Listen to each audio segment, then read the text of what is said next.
പരിശുദ്ധാത്മാവിനെ സംസാരിക്കുന്ന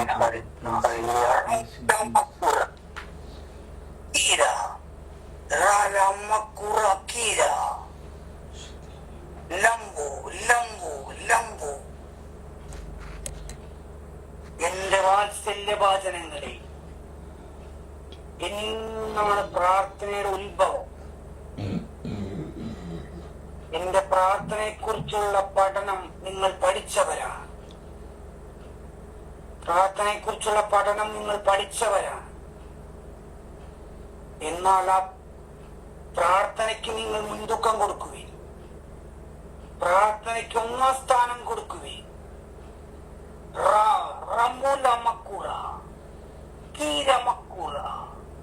എന്റെ കൃപയും അഭിഷേകവും ഞാൻ നിങ്ങളിലേക്ക് വർഷിച്ചിരിക്കുന്നു. പ്രാർത്ഥനയിൽ വളരുവിൻ, നിങ്ങൾ പ്രാർത്ഥനയിൽ വളരുവിൻ. എന്നാൽ ഇതിനപ്പുറം നിങ്ങൾക്ക് കഷ്ടതയും സഹനങ്ങളും വേദനകളും ഉണ്ടാവും. എന്നാൽ മഹത്വമുണ്ട്. എന്റെ മഹത്വത്തിൽ പങ്കാളികളാണ് നിങ്ങൾ. സ്വീകരിക്കുവിൻ. ആമേൻ, ആമേൻ. ഈ പ്രവചനത്തിന്റെ പൂർത്തീകരണമായിട്ട് ഈ ഇടത് കണ്ണിന്റെ മൂന്ന് വേദന കർത്താവ് സൗഖ്യം കൊടുക്കുന്നു. ആമേൻ. Praise the Lord. Hallelujah. Praise you, Lord. Thank you, Lord. Praise you, Jesus. Hallelujah. Hallelujah. Hallelujah. Hallelujah. Hallelujah. Thank you, Lord. Praise you, Lord. Praise you, Jesus.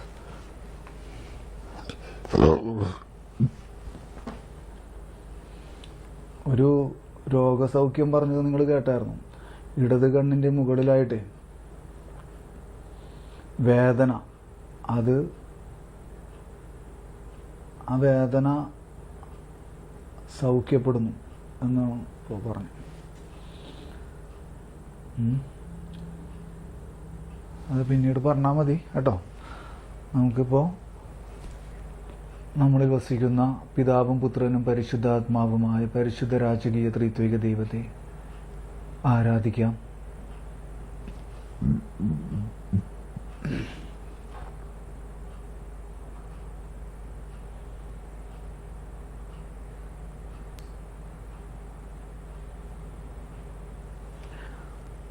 ആമേൻ.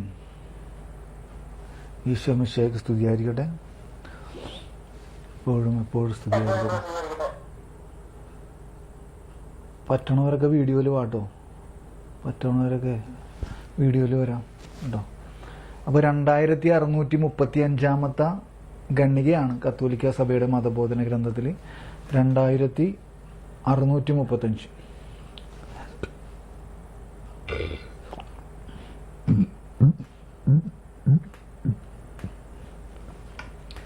ഞാനതൊന്ന് ഓടിച്ചു വായിക്കാൻ പോണേ. 2635 ഖണ്ഡികയാണ്. അത് ഞാനിങ്ങനെ ഓടിച്ചു വായിക്കാം. ആദ്യം ഒന്ന് റഫായിട്ടൊന്ന് വായിക്കാം. അബ്രഹത്തിന്റെ കാലം മുതൽ മധ്യസ്ഥം വഹിക്കുക, വേറൊരാൾക്ക് വേണ്ടി പ്രാർത്ഥിക്കുക എന്നത് ദൈവ കാരുണ്യത്തോട് സമരസപ്പെട്ടിരിക്കുന്ന ഹൃദയത്തിന് സ്വകീയമാണ്.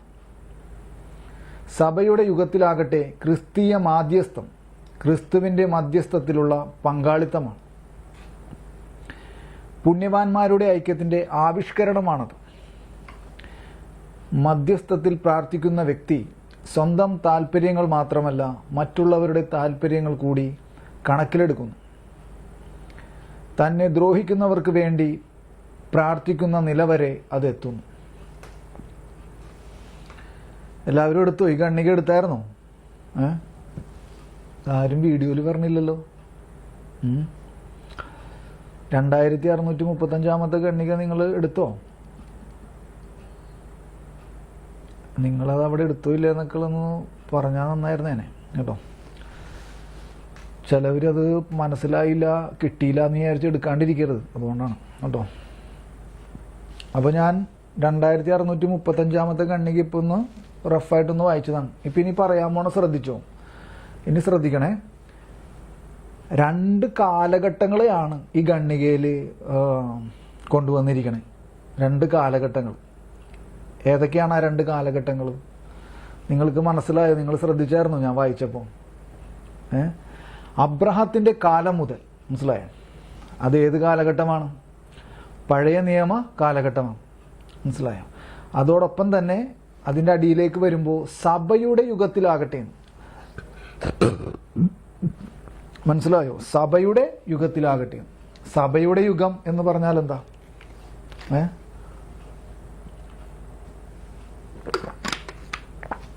സഭയുടെ യുഗം എന്ന് പറഞ്ഞാൽ എന്താ?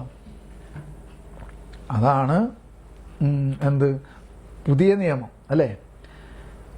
അല്ലെങ്കിൽ മറ്റൊരു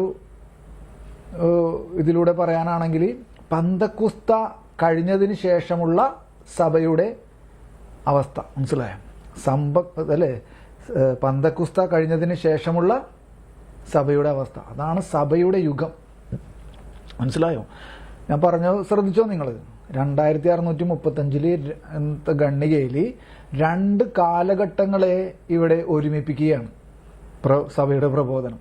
മനസ്സിലായോ? 2 കാലഘട്ടങ്ങളെ ഒരുമിപ്പിക്കുന്നു. ഏതൊക്കെയാണ് 2 കാലഘട്ടം? ഒറ്റ വാക്കി പറഞ്ഞാൽ പഴയ നിയമ കാലഘട്ടവും പുതിയ നിയമ കാലഘട്ടവും. പുതിയ നിയമ കാലഘട്ടം എന്ന് പറയുമ്പോൾ അതിന് മറ്റൊരു കാതലായൊരു ഭാഗം എന്താണ് മനസ്സിലാക്കേണ്ടത്? അത് പന്തക്കുസ്തായ്ക്ക് ശേഷമുള്ള അവസ്ഥയും കൂടിയാണ് സഭയുടെ. മനസ്സിലായോ? പന്തക്കുസ്തായ്ക്ക് ശേഷമുള്ള അവസ്ഥ, അതാണ് സഭയുടെ യുഗത്തിലാകട്ടെ എന്ന് പറയുമ്പോൾ.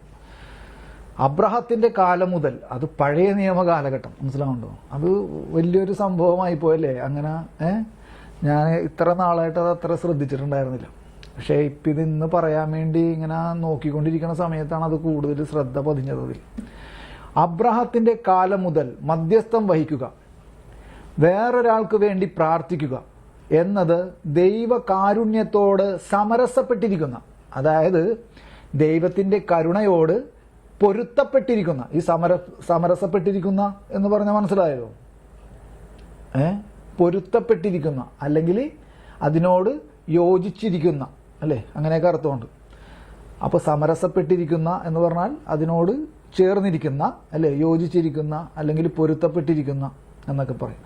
അപ്പോൾ ആ ദൈവ കരുണയോട് സമരസപ്പെട്ടിരിക്കുന്ന ഹൃദയത്തിന് സ്വകീയമാണ് എന്ന് പറഞ്ഞാൽ സ്വന്തമാണെന്ന്. മനസ്സിലായോ?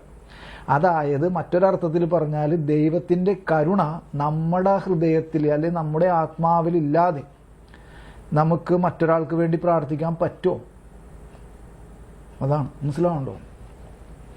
അപ്പോൾ ദൈവത്തിൻ്റെ ആ കരുണ നമ്മുടെ ഉള്ളിൽ മീൻസ് നമ്മുടെ ആത്മാവിൽ നിറയുമ്പോഴാണ് മറ്റൊരാൾക്ക് വേണ്ടി പ്രാർത്ഥിക്കുവാനുള്ള ഒരു അഭിഷേകം നമ്മളിലുണ്ടാവുന്നത്. ഉദാഹരണമായിട്ട് പറഞ്ഞാലേ എനിക്കിപ്പോൾ മനസ്സിൽ വന്നത്, ഇപ്പം ഇങ്ങനെ പെട്ടെന്ന് വരുന്നതാണ്. ഞങ്ങൾ മറ്റേ ഷാലോം ടിവിയുടെ അല്ലേ തോമസ് പോളിൻ്റെ ടോക്ക് ഇങ്ങനെ ചിലപ്പോൾ ഞങ്ങളവിടെ 4 ദിവസം ഒക്കെ ഇങ്ങനെ പോയി നിന്നിട്ട് അവിടെ ഷാലോം ടി വിക്ക് വേണ്ടിയിട്ട് തോമസ് പോളിൻ്റെ ടോക്കുകൾ റെക്കോർഡ് ചെയ്യാറുണ്ട് അവർ, ഷാലോം ടി വിക്ക് വേണ്ടി. അപ്പോൾ ആ പെരുവണ്ണാമൊഴിയോ അങ്ങനെയാണ് ആ സ്ഥലത്തിൻ്റെ പേരെന്ന് എനിക്ക് തോന്നണേ, കോഴിക്കോട്. അപ്പോൾ അവിടെ നിന്ന് ഞങ്ങൾ തിരിച്ചു വന്ന വഴി ഏകദേശം ഒരു 2019 കാലഘട്ടോട്ടാണ്. അപ്പോൾ അവിടെ നിന്ന് തിരിച്ചു വരുന്ന വഴി വൈകിട്ടാണ് ഞങ്ങൾ ഇറങ്ങിയത്. പക്ഷേ കുറേ കഴിഞ്ഞ് ഞാനപ്പോൾ ഇറങ്ങിപ്പോയി. പെട്ടെന്ന് കണ്ണു തുറക്കുമ്പോൾ രാത്രി ഇരുട്ടാണ്, വഴിയിലൊക്കെ ലൈറ്റൊക്കെ കാണാം. അപ്പോൾ എനിക്ക് മനസ്സിലായി രാത്രിയായി എന്ന് മനസ്സിലായി. അപ്പോൾ പെട്ടെന്ന് ഞാൻ കണ്ണു തുറന്ന് നോക്കണത് ഒരു ബിവറേജിലോട്ടാണ്. വഴിയിലൂടെ ഇങ്ങനെ വണ്ടി പോകണേണ്, ഞങ്ങളുടെ വണ്ടി പോവാണ്, റോഡാണ്. അപ്പം ഒരു ബിവറേജ്, വലതുവശത്തൊരു ബിവറേജിലേക്കാണ് എൻ്റെ കണ്ണ് പോണേ. മനസ്സിലാവുണ്ടോ?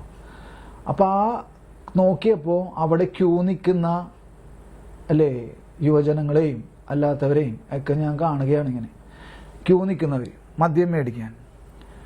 അപ്പം അങ്ങനെ നിൽക്കണ കണ്ടപ്പോൾ എൻ്റെ കണ്ണിൽ നിന്ന് പെട്ടെന്ന് എൻ്റെ കണ്ണ് നിറഞ്ഞു പെട്ടെന്ന്. മനസ്സിലായി? എൻ്റെ കണ്ണ് നിറഞ്ഞു പെട്ടെന്ന്. ഞാൻ അങ്ങനെ പെട്ടെന്ന് കണ്ണ് നിറഞ്ഞിങ്ങനെ വെള്ളം ഒഴുകി. അപ്പം ഞാൻ ഇങ്ങനെ പ്രാർത്ഥിച്ചു. അത് നിങ്ങൾ ശ്രദ്ധിച്ചോ? ഇങ്ങനെ ഞാൻ പ്രാർത്ഥിച്ചു, കർത്താവേ നീ എനിക്ക് തന്ന അനുഭവം ഇല്ലേ, നീ എങ്ങനെയാണോ എന്നെ ഈ ലഹരി പദാർത്ഥങ്ങളിൽ നിന്ന് എന്നെ മോചിപ്പിച്ചത്, അങ്ങനെ ഞാൻ പറഞ്ഞില്ല. അതായത് നീ എനിക്ക് തന്ന അനുഭവം ഷോർട്ടായിട്ട് ഞാൻ പറഞ്ഞതാ. എനിക്ക് നീ തന്ന അനുഭവം ഇവർക്കും കൊടുക്കണേ, ഇവർക്ക് നൽകണേ എന്ന് പറഞ്ഞിട്ട് ആ ബിവറേജിൽ ക്യൂ നിൽക്കണ ആൾക്കാരെ നോക്കി ഞാനിങ്ങനെ വണ്ടി പോയിക്കൊണ്ടിരിക്കുകയാണ്. മനസ്സിലായോ? വെറും ഒരു കൂടിപ്പോയ ഒരു കാൽ മിനിറ്റ് അല്ലേ ആ ബിവറേജ്, അല്ലേ അത്രയും സമയമുള്ളൂ. മനസ്സിലായോ? ഞാൻ പറഞ്ഞതിന്റെ പൊരുൾ മനസ്സിലായോ നിങ്ങൾക്ക്? വേറൊരാൾക്ക് വേണ്ടി പ്രാർത്ഥിക്കുക എന്നത്, മധ്യസ്ഥം വഹിക്കുക എന്നത്, വേറൊരാൾക്ക് വേണ്ടി പ്രാർത്ഥിക്കുക എന്നത് ദൈവകാരുണ്യത്തോട് അല്ലെങ്കിൽ ദൈവത്തിന്റെ കരുണയോട് സമരസപ്പെട്ടിരിക്കുന്ന, പൊരുത്തപ്പെട്ടിരിക്കുന്ന, ചേർന്നിരിക്കുന്ന ഹൃദയത്തിന് സ്വകീയമാണ്, സ്വന്തമാണ്. അതായത് അങ്ങനത്തെ ഒരു ഹൃദയത്തിന് മാത്രമേ മറ്റുള്ളവർക്ക് വേണ്ടി പ്രാർത്ഥിക്കാൻ, മറ്റുള്ളവരുടെ നന്മയ്ക്ക് വേണ്ടി, മറ്റുള്ളവരുടെ ആത്മാവ് രക്ഷിക്കപ്പെടാൻ വേണ്ടി പ്രാർത്ഥിക്കാൻ പറ്റുള്ളൂ എന്നാണ് ഈ പറഞ്ഞു വന്നതിന്റെ പൊരുൾ. മനസ്സിലായോ? അപ്പൊ ആ ഒരു കാര്യം ഇപ്പൊ പെട്ടെന്ന് ഇങ്ങനെ ഓർമ്മ വരികയായിരുന്നു. അപ്പൊ എന്താണ് പറഞ്ഞത്? അബ്രഹത്തിന്റെ കാലം മുതലേ ഈ ദൈവകരുണയുടെ ഹൃദയത്തിനുടമയാണ് അബ്രഹാം. അബ്രഹത്തിന്റെ കാലം മുതൽ മധ്യസ്ഥം വഹിക്കുക, വേറൊരാൾക്ക് വേണ്ടി പ്രാർത്ഥിക്കുക എന്നത് ദൈവകാരുണ്യത്തോട് സമരസപ്പെട്ടിരിക്കുന്ന ഹൃദയത്തിന് സ്വന്തമാണ്. സ്വകീയമാണെന്ന് വെച്ചാൽ സ്വന്തമാണ്, അല്ലെങ്കിൽ അതിന്റെ സ്വഭാവമാണ്. അങ്ങനത്തെ ആ ഹൃദയത്തിന്റെ സ്വഭാവമാണ് എന്ത്? മറ്റുള്ളവർക്ക് വേണ്ടി പ്രാർത്ഥിക്കുക എന്നുള്ളത്. അടിസ്ഥാനം എന്താണ്? ദൈവത്തിന്റെ കരുണ നമ്മളിൽ ഉണ്ടാവണം, എന്നാലാണ്. മനസ്സിലായി? അപ്പൊ ഈ കരുണ ആദ്യം നമ്മൾ എവിടെ കാണുന്നത്? വിശുദ്ധ ഗ്രന്ഥത്തിൽ എവിടെ കാണണേ? ഉൽപ്പത്തിയുടെ പുസ്തകം 18-ാം അധ്യായത്തിൽ അല്ലേ? സോദോം ഗൊമോറോ എന്ന നഗരത്തെ നശിപ്പിക്കാനായിട്ട് കർത്താവ് തീരുമാനമെടുക്കുന്ന സമയം, ആ ഭാഗത്തെയാണ് ഇവിടെ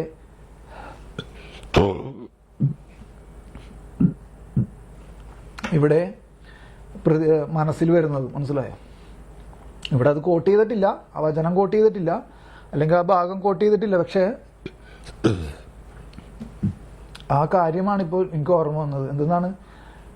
അപ്പോൾ മധ്യസ്ഥം വഹിക്കുകയാണ് ആര്? അബ്രഹാം. ഇങ്ങനെ കർത്താവ് ആ നഗരത്തെ നശിപ്പിക്കാൻ പോകണമെന്ന് അബ്രഹത്തിന് വെളിപ്പെടുത്തുകയാണ്.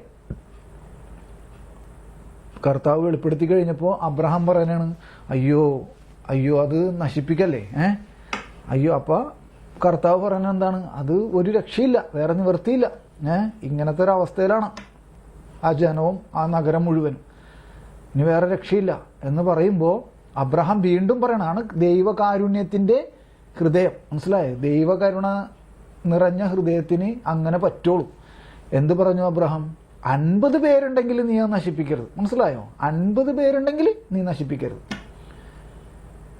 അത് കഴിഞ്ഞിട്ട് പിന്നെ നമുക്ക് കാണാം, ഇല്ല ഇപ്പൊ അത് എടുത്ത് വായിക്കണമെന്നില്ല, ഞാൻ പറഞ്ഞതാണ്. ആ ഭാഗമൊക്കെ നമുക്കറിയാലോ അല്ലേ?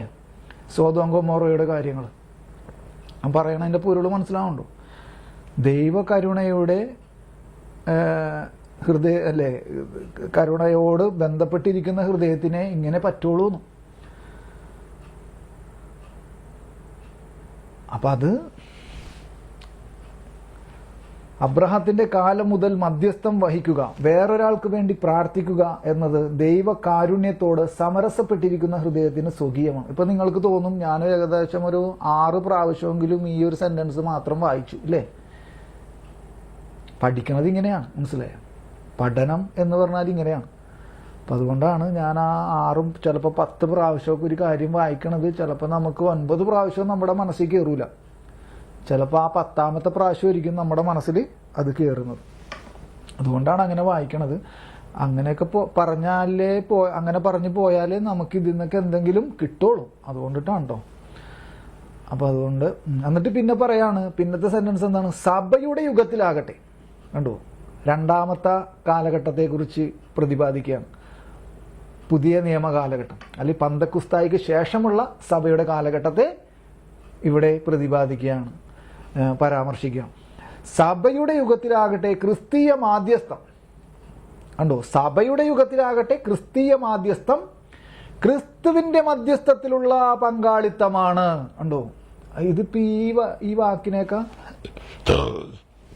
നമ്മൾ എങ്ങനെയാണ് എങ്ങനെ എങ്ങനെ ഇത് പറഞ്ഞു തരും? ഇതെങ്ങനെ നമ്മൾ ഇത് എക്സ്പ്ലനേഷൻ ചെയ്യണേ? എന്താ പറഞ്ഞത്? സഭയുടെ യുഗത്തിലാകട്ടെ ക്രിസ്തീയ മാധ്യസ്ഥം അല്ലെങ്കിൽ ക്രൈസ്തവ മാധ്യസ്ഥം അല്ലെങ്കിൽ ക്രിസ്ത്യാനികളുടെ മധ്യസ്ഥം ക്രിസ്തുവിന്റെ മധ്യസ്ഥത്തിലുള്ള കണ്ടോ, കാര്യം മാറി അവിടെ. നിങ്ങൾ ശ്രദ്ധിച്ചോ, കാര്യം മാറി അവിടെ. എന്തെന്നാണ്? ക്രിസ്തുവിന്റെ മധ്യസ്ഥത്തിലുള്ള പങ്കാളിത്തമാണ്. അപ്പൊ അത്രയും പവറാണ് നമ്മളുടെ ഓരോ മധ്യസ്ഥ പ്രാർത്ഥനയ്ക്കും. കണ്ടോ, ക്രിസ്തുവിന്റെ അതിനുദാഹരണമായിട്ട് സഭയുടെ യുഗത്തിൽ എന്ന് പറയുമ്പോൾ അപ്പസ്തോല പ്രവർത്തനങ്ങൾ മുഴുവനും ഈ സഭയുടെ യുഗത്തിലുള്ള സഭയുടെ ജീവിതമാണ്. വിശുദ്ധ ഗ്രന്ഥത്തിൽ മനസ്സിലായോ? സഭയുടെ ജീവിതം മുഴുവനുമാണ് അപ്പസ്തോല പ്രവർത്തനം മുഴുവൻ. അപ്പൊ അവിടെ 3-ാം അധ്യായം തുടങ്ങുന്നത് തന്നെ മുടന്തന് സൗഖ്യം എന്ന് പറഞ്ഞിട്ടാണ്. മുടന്തന് സൗഖ്യം, ആ പശ്ചാത്തലമൊക്കെ നമുക്കറിയാം. ഞാനത് മുഴുവൻ വായിക്കണില്ല. അതിൽ അപ്പസ്തോല പ്രവർത്തനം 3-ാം അധ്യായം തുടങ്ങുന്നത് മുടന്തന് സൗഖ്യം എന്ന് പറഞ്ഞുകൊണ്ടാണ്. അപ്പൊ അതിൽ 3-ാം അധ്യായത്തിൽ ഞാൻ 6-ാമത്തെ വചനം വായിക്കാം. 6-ാമത്തെ വചനം മാത്രം ഞാൻ വായിക്കണേണ്. മറ്റുള്ളതെല്ലാം നമുക്കറിയാലോ, എൻ്റെ പശ്ചാത്തലമൊക്കെ അറിയാലോ. എന്നിട്ട് പറയാണ്, പത്രോസ് പറഞ്ഞു, സ്വർണമോ വെള്ളിയോ എനിക്കില്ല, എനിക്കുള്ളത് ഞാൻ നിനക്ക് തരുന്നു. നസ്രായനായ യേശു ക്രിസ്തുവിന്റെ നാമത്തിൽ എഴുന്നേറ്റ് നടക്കാൻ. ഉണ്ടോ? നസ്രായനായ യേശു ക്രിസ്തുവിന്റെ നാമത്തിൽ എഴുന്നേറ്റ് നടക്കാൻ. ഇതാണ് ക്രിസ്തീയ മാധ്യസ്ഥം, ക്രിസ്തുവിന്റെ മധ്യസ്ഥത്തിലുള്ള പങ്കാളിത്തം എന്ന് പറഞ്ഞത്. മനസ്സിലായോ? പൊരുൾ മനസ്സിലാവുണ്ടോ? അതിന്റെ പോയിന്റ് മനസ്സിലാവുണ്ടോ? സഭയുടെ യുഗത്തിലാകട്ടെ ക്രിസ്തീയ മാധ്യസ്ഥം. ഇത് സഭയുടെ യുഗത്തിലെ ക്രിസ്തീയ മാധ്യസ്ഥം അല്ലേ ഇത്? ഇപ്പൊ പത്രോസും യോഹന്നാനും കൂടി ഈ സുന്ദര കവാടത്തിലിരിക്കുന്ന ഈ മുടന്തനെ നോക്കി പറഞ്ഞത്, സ്വർണവും വെള്ളിയൊന്നും ഞങ്ങളുടെ കയ്യിലില്ല, പക്ഷെ ഞങ്ങൾക്ക് ഒന്നുണ്ട്, അത് ഞങ്ങൾ നിനക്ക് തരാം എന്ന് പറഞ്ഞിട്ട് പറയാണ്, നസ്രായനായ യേശുവിന്റെ നാമത്തിൽ എഴുന്നേറ്റ് നടക്കാൻ. മനസ്സിലായി? അപ്പൊ ഇതാണ് ക്രൈസ്തവ മാധ്യസ്ഥം. അപ്പൊ ആ ക്രൈസ്തവ മാധ്യസ്ഥം ക്രിസ്തുവിന്റെ മധ്യസ്ഥത്തിലുള്ള പങ്കാളിത്തമാണെന്ന് പറഞ്ഞാൽ യേശു ക്രിസ്തു ചെയ്ത അതേ പ്രവർത്തികൾ അല്ലേ? ഞാൻ പിതാവിന്റെ അടുത്തേക്ക് തിരിച്ചു പോകുന്നു. അപ്പൊ ഈശോ എന്ത് പറഞ്ഞു വന്നിട്ട്? ഞാൻ പിതാവിന്റെ അടുത്തേക്ക് പോവുകയാണ്, നിങ്ങൾ ഞാൻ ചെയ്തതും അതിനേക്കാൾ വലിയവയും ഉണ്ടോ, നിങ്ങൾ ഞാൻ ചെയ്തതും അതിനേക്കാൾ വലിയവയും ചെയ്യും. മനസ്സിലായോ? അപ്പൊ ഇതാണ് ഒരു പോയിന്റ്. എന്ത്? ക്രൈസ്തവ മാധ്യസ്ഥം ക്രിസ്തുവിന്റെ മധ്യസ്ഥത്തിലുള്ള പങ്കാളിത്തമാണ്. അത് വളരെ ഇമ്പോർട്ടൻ്റ് ആണ് ആ പോയിന്റ് കേട്ടോ. ക്രൈസ്തവ മാധ്യസ്ഥം ക്രിസ്തുവിന്റെ മാധ്യസ്ഥത്തിലുള്ള പങ്കാളിത്തമാണ്. പങ്കാളിത്തം. അപ്പൊ അതിന് വലിയ വിലയാണുള്ളത്, വലിയ വില, നിസ്സാരമൊന്നുമല്ല. എനിക്കത് വായിച്ചിട്ട് മതിയാണില്ല, ഞാൻ ഒരു പ്രാവശ്യം കൂടി പറയട്ടെ. അതായത് സഭയുടെ യുഗത്തിലാകട്ടെ ക്രിസ്തീയ മാധ്യസ്ഥം, അതായത് ക്രൈസ്തവ മാധ്യസ്ഥം, ക്രിസ്ത്യാനികളുടെ മധ്യസ്ഥ പ്രാർത്ഥന. ഇനി നമ്മുടെ ഭാഷയിൽ പറഞ്ഞ മനസ്സിലായോ? സഭയുടെ യുഗത്തിലാകട്ടെ ക്രിസ്ത്യാനികളുടെ മധ്യസ്ഥ പ്രാർത്ഥന ഉണ്ടല്ലോ, ക്രിസ്തുവിന്റെ മധ്യസ്ഥത്തിലുള്ള പങ്കാളിത്തമാണെന്ന്. മനസ്സിലായോ? അതെന്താ? അതിനെക്കുറിച്ചൊന്ന് ചിന്തിച്ചേ ഇല്ലേ? എന്നിട്ട് പറയാണ്, പുണ്യവാന്മാരുടെ ഐക്യത്തിന്റെ ആവിഷ്കരണമാണത്. കണ്ടോ? സഭയുടെ യുഗത്തിലാണ് പുണ്യവാന്മാരുടെ ഐക്യവും പുണ്യവാന്മാരുടെ ഐക്യവുമെല്ലാം സംജാതമായത്. മനസ്സിലായോ? പുണ്യവാന്മാരുടെ ഐക്യത്തിന്റെ വെളിപ്പെടുത്തൽ, ആവിഷ്കരണം ആണത്. സഭയുടെ യുഗത്തിലാണ് അതൊക്കെ. സഭയുടെ യുഗത്തിലാകട്ടെ എന്ന്. മനസ്സിലായോ? എന്നിട്ട് പറയാണ്, മധ്യസ്ഥത്തിൽ പ്രാർത്ഥിക്കുന്ന വ്യക്തി സ്വന്തം താല്പര്യങ്ങൾ മാത്രമല്ല മറ്റുള്ളവരുടെ താല്പര്യങ്ങൾ കൂടി കണക്കിലെടുക്കുന്നു. തന്നെ ദ്രോഹിക്കുന്നവർക്ക് വേണ്ടി പ്രാർത്ഥിക്കുന്ന നിലവരെ അതെത്തുന്നു. അപ്പൊ 115 ഒരു നമ്പർ ഇട്ടിട്ടുണ്ട്. അപ്പൊ ആ നമ്പറിൽ 2-3 വചനങ്ങൾ അവിടെ കോട്ട് ചെയ്തിരിക്കുകയാണ്. അപ്പൊ ആ വചനങ്ങൾ ഞാനതൊന്ന് വായിക്കാൻ പോവാണ്. നിങ്ങൾ ബൈബിൾ എടുത്തോട്ടോ.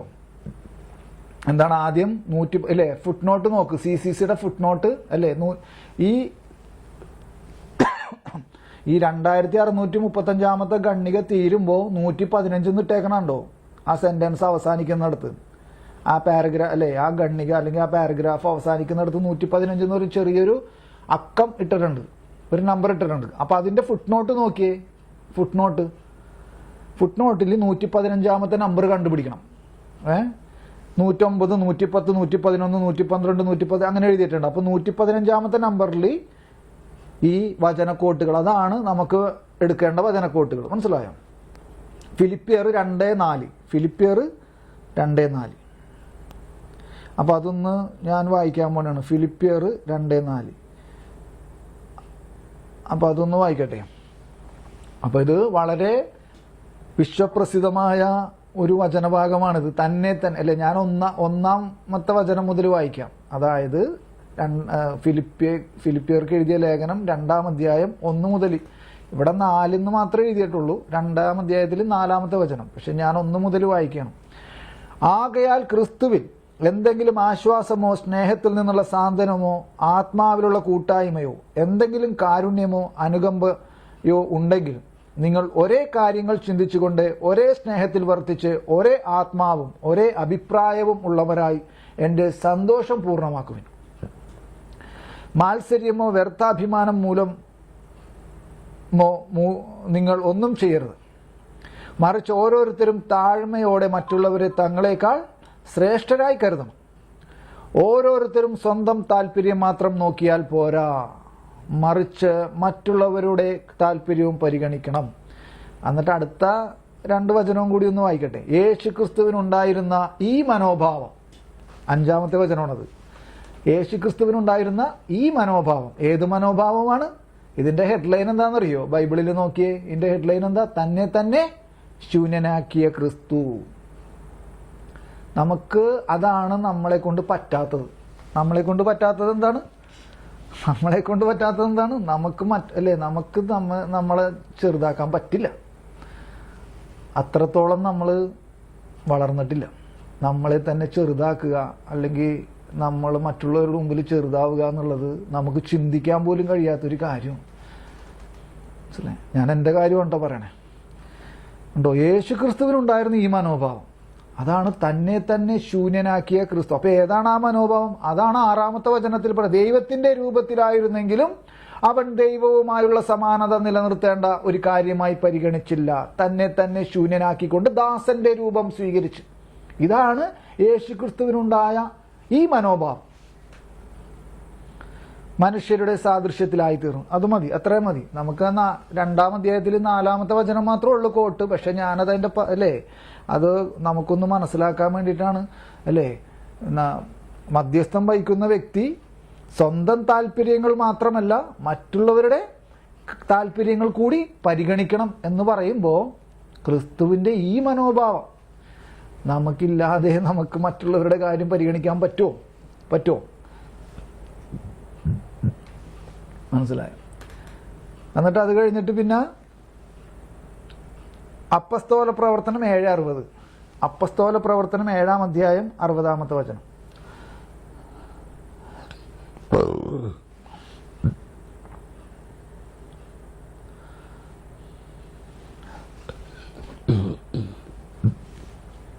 അത് സ്തെഫാനോസിന്റെ ഇതാണോ? സ്തെഫാനോസിനെ എൻ്റെ രക്തസാക്ഷിത്വത്തിന്റെ ഭാഗമാണ്. അപ്പൊ 7:60. അവൻ മുട്ടുകുത്തി വലിയ സ്വരത്തിൽ അപേക്ഷിച്ചു, കർത്താവെ, ഈ പാപം അവരുടെ മേൽ ആരോപിക്കരുത്. ഇത് പറഞ്ഞ് അവൻ മരണനിദ്ര പ്രാപിച്ചു. അതെന്തിന്റെ ബേസിലാണ് ഇപ്പൊ ഈ വചനം വായിച്ചതെന്നറിയോ? തന്നെ ദ്രോഹിക്കുന്നവർക്ക് വേണ്ടി പ്രാർത്ഥിക്കുന്ന നിലവരെ അതെത്തുന്നു എന്നുള്ളത് CCC അത് പറഞ്ഞുകൊണ്ടാണ് ഈ ഖണ്ഡിക അവസാനിക്കുന്നത്. എന്തെന്നാണ്? തന്നെ ദ്രോഹിക്കുന്നവർക്ക് വേണ്ടി പ്രാർത്ഥിക്കുന്ന നിലവരെ അത് അവസാനിക്കുന്നു, നിലവരെ അതെത്തുന്നു. സോറി കേട്ടോ, അവസാനിക്കുന്നു എന്നല്ല, നമ്മെ ദ്രോഹിക്കുന്നവർക്ക് വേണ്ടി പ്രാർത്ഥിക്കുന്ന നിലവരെ അതെത്തുന്നു. പിന്നെ അത് കഴിഞ്ഞിട്ട് പിന്നെന്താണ് കൊടുത്തേക്കണേ? ലൂക്ക LK എന്നിട്ടേക്കണുണ്ടോ? അത് പുതിയ ആൾക്കാർക്ക് വേണ്ടി പറയാനുണ്ടോ? LK എന്നൊക്കെ ഇട്ടിട്ടുണ്ട് കണ്ടോ? LK എന്നിട്ടേക്കണം. LK എന്ന് പറഞ്ഞ ഷോർട്ട് ഫോം ആണ്. അതിന്റെ ഫുൾ ഫോം LK എന്ന് പറഞ്ഞാൽ ലൂക്ക എന്നർത്ഥം, ലൂക്കായുടെ സുവിശേഷം എന്നർത്ഥം. ആക്ട് അല്ലേ, ബാക്കിയൊക്കെ പെട്ടെന്ന് മനസ്സിലാവുമായിരിക്കും. LK എന്ന് ഇടുമ്പോൾ ചിലപ്പോൾ നമുക്ക് പെട്ടെന്ന് മനസ്സിലാവില്ല. അപ്പോൾ LK എന്നുള്ളത് ലൂക്ക എന്നാണ് എന്നതിൻ്റെ ആ സംക്ഷിപ്ത അല്ലേ ചെറിയൊരു ചുരുക്കത്തിൽ എഴുതിയിരിക്കുകയാണ് LK. അപ്പോൾ അതിൽ 23-ാം അധ്യായത്തിൽ 28-34 വചനങ്ങൾ. അപ്പോൾ അത് ഞാൻ വായിക്കാം. ലൂക്കായുടെ സുവിശേഷം 23-ാം അധ്യായത്തിൽ 28-ാമത്തെ വചനം വായിക്കാം. ഇപ്പോൾ 28-ാമത്തെ വചനം എന്താണ്? അവരുടെ നേരെ തിരിഞ്ഞ് യേശു പറഞ്ഞു, ജെറുസലേം പുത്രിമാരെ, എന്നെ പ്രതി നിങ്ങൾ കരയണ്ട, നിങ്ങളെയും നിങ്ങളുടെ മക്കളെയും പ്രതി കരയുവിൻ. എന്ന് പറഞ്ഞാൽ അവർക്ക് വേണ്ടി പ്രാർത്ഥിക്കാൻ. മനസ്സിലായോ? അവർക്ക് വേണ്ടി പ്രാർത്ഥിക്കാൻ. കരയുവിൻ എന്ന് പറഞ്ഞാൽ അവർക്ക് വേണ്ടി മധ്യസ്ഥം വഹിച്ച് പ്രാർത്ഥിക്കും.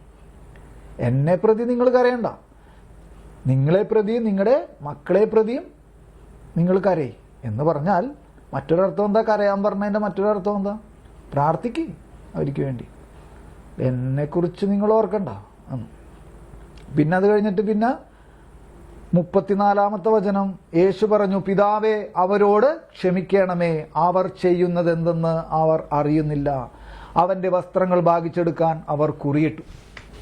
അപ്പൊ ഇതെല്ലാം സുവിശേഷ ഗ്രന്ഥത്തിന്റെ അടിസ്ഥാനത്തിൽ നമ്മൾ മനസ്സിലാക്കി. എന്തെന്ന് മനസ്സിലായി? ദ്രോഹിക്കുന്നവർക്ക് വേണ്ടി നമ്മെ അല്ലെങ്കിൽ നമ്മളെ ദ്രോഹിക്കുന്നവർക്ക് വേണ്ടി പ്രാർത്ഥിക്കുന്ന നിലവരെ അതെത്തുന്നു എന്ന് പറഞ്ഞിട്ട് ഈ വചനക്കോട്ടുകളെല്ലാം നമ്മൾ വായിച്ചു. ഇനി ഈ വചനം നമ്മുടെ ജീവിതത്തിൽ എവിടെയാണ് മാംസമായത്? നമ്മുടെ ജീവിതത്തിലെ എവിടെയാ മാംസമായേക്കണേ? നമുക്ക് പറയാൻ പറ്റുമോ ആധികാരികമായിട്ട്? എന്ത് പറയാൻ പറ്റുമെന്ന്? നമ്മെ ദ്രോഹിക്കുന്നവർക്ക് വേണ്ടി നമ്മൾ പ്രാർത്ഥിച്ചിട്ടുണ്ടോ? അപ്പം നമ്മൾ ഉടനെ പറയാൻ പോണത് പ്രാർത്ഥിച്ചിട്ടൊക്കെ ഉണ്ട്, എല്ലാ ദിവസവും പ്രാർത്ഥിക്കാറുണ്ട്. അതുമാത്രമല്ല, അപ്പം ഞാൻ എൻ്റെ ജീവിതത്തിൽ നിന്ന് ഒരു കാര്യം പറയാൻ പോണേണ് ഇപ്പോൾ. അതായത് ഇത് റെക്കോർഡിങ്ങും ആണ്, പക്ഷേ കുഴപ്പമില്ല. ഞാനത് ഒരു പെട്ടെന്ന് ആ കാര്യം മാത്രം പറയാം.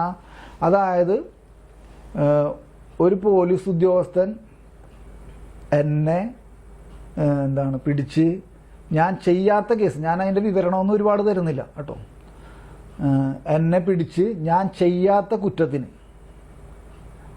ചെയ്തു എന്ന് പറഞ്ഞിട്ട് അതെൻ്റെ കയ്യിൽ നിന്ന് പിടിച്ചു എന്നൊക്കെ പറഞ്ഞിട്ട് ആ സാധനം എൻ്റെ അടുത്തുനിന്ന് പിടിച്ചു എന്ന് പറഞ്ഞിട്ട് അത് വെച്ച് FIR എഴുതി എന്ത് ചെയ്തു? കേസാക്കി എന്നെ ജയിലിലടച്ചു. ചെയ്യാത്ത തെറ്റിന്. മനസ്സിലാവുണ്ടോ? ഞാനത് എൻ്റെ കയ്യിൽ നിന്നല്ല അത് അവർ പിടിച്ചേക്കണത്. അത് സ്റ്റേഷനിലിരുന്ന സാധനം എടുത്ത് അതിന് ഭാഷയൊക്കെ തരാം. ഞാനത് ഒരുപാട് ഇതിന് എക്സ്പ്ലനേഷൻ തരുന്നില്ല, അതിനെ വിവരിക്കുന്നൊന്നുമില്ല. കാര്യം ഇത്ര മനസ്സിലായല്ലോ. ചെയ്യാത്ത തെറ്റിന് എന്നെ പിടിച്ചിട്ട് അത് എന്നിൽ നിന്ന് ആണ് കിട്ടിയതെന്ന് പറഞ്ഞ് FIR ഉണ്ടാക്കി.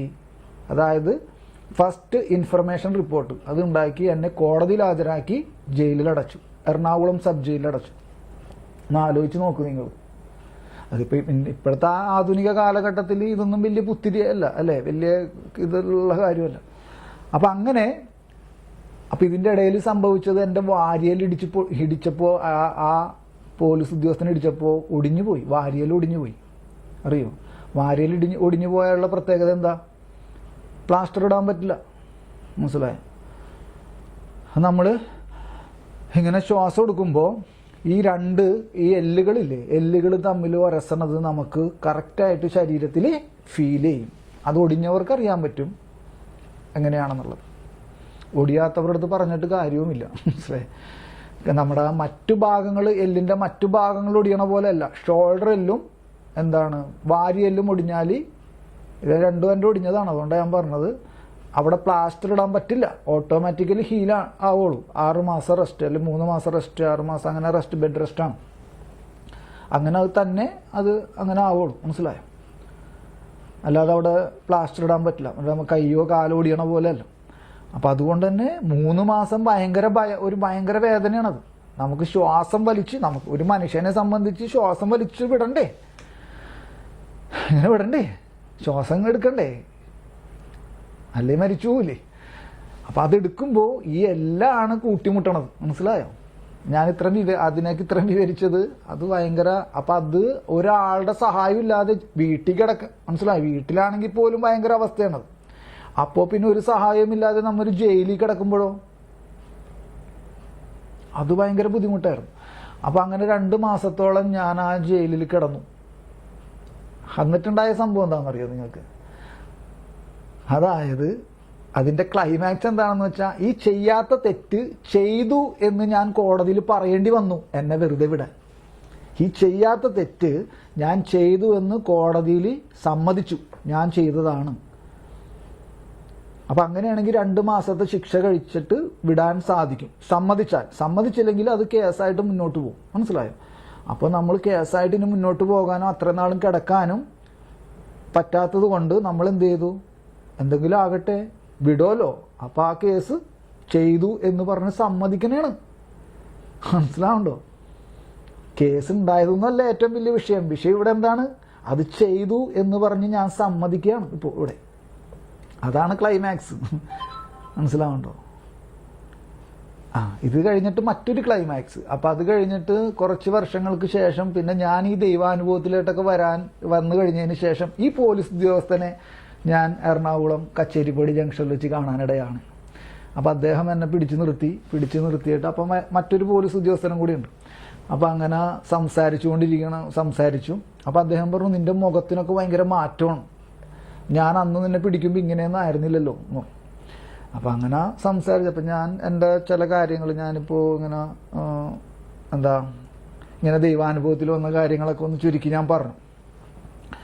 അപ്പം അങ്ങനെ പറഞ്ഞപ്പോൾ പുള്ളി പറഞ്ഞു, അപ്പോൾ ഇദ്ദേഹം ഈ പോലീസ് ഉദ്യോഗസ്ഥൻ പറഞ്ഞൊരു കാര്യമുണ്ട്, നീ വഴിവക്കിൽ കിടന്നേ മരിക്കുകയുള്ളൂ. ഞാൻ അതിൻ്റെ യഥാർത്ഥ ഭാഷ ഉപയോഗിക്കുന്നില്ല ഇവിടെ, നമുക്ക് മനസ്സിലാകുന്ന ഭാഷയാണെന്ന്. വഴിവക്കിൽ കിടന്നേ നീ മരിക്കോളൂ. അത് കണ്ടവരുടെ ഇത് അല്ലേ, മറ്റുള്ളവർ നിന്നെ കൊല്ലും, അതാണ് നമ്മുടെ കയ്യിലിരിപ്പ്, അങ്ങനെ മരിക്കോളൂ എന്നൊക്കെ പറഞ്ഞിട്ടാണ് അദ്ദേഹം ഒന്ന് പറഞ്ഞിരുന്നത്. അപ്പം അദ്ദേഹം ഇപ്പം എന്നെ കണ്ടപ്പോൾ അപ്പം ഇങ്ങനെ പറയാൻ തുടങ്ങി, ഇപ്പോൾ നിന്റെ മുഖം വളരെ പ്രസന്നമാണ്, നിന്റെ ഇത് കാണുമ്പോൾ തന്നെ അറിയാം നീ നല്ല രീതിയിൽ ജീവിക്കണം എന്നൊക്കെ പറഞ്ഞിട്ട് ഇങ്ങനെ കുറേ കാര്യങ്ങൾ പറഞ്ഞു.